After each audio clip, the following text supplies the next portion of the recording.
నేనొక్కరినే అనుకుంటే నువ్వు ఒక మొక్కను నాటగలవు కానీ ఒక మహా అరణ్యాన్ని సృష్టించలేవు.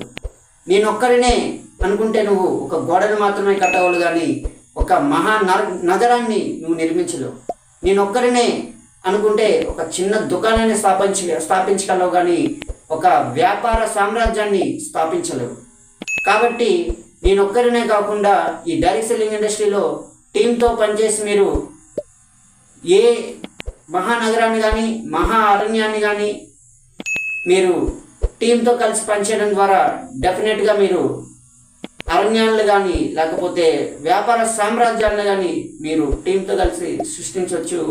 ఒక్కరే నేను పనిచేస్తానంటే అది గోడను మాత్రం కట్టగలవు, మొక్కను మాత్రం నాటగలవు, చిన్న దుకాణాన్ని మాత్రం పెట్టగలవు. కానీ అదే నువ్వు టీంతో పనిచేసినట్లయితే ఈ మహా అరణ్యాన్ని సృష్టించవచ్చు, ఈ మహానగరాన్ని నిర్మించవచ్చు, అంతేకాకుండా ఈ వ్యాపార సామ్రాజ్యాన్ని నువ్వు స్థాపించవచ్చు. కాబట్టి మీ టీంలో ఎవరైతే ఉన్నారో వాళ్ళందరితో కలిసి పనిచేయి, ఖచ్చితంగా విజయం నీ చెంత చేరుతుంది.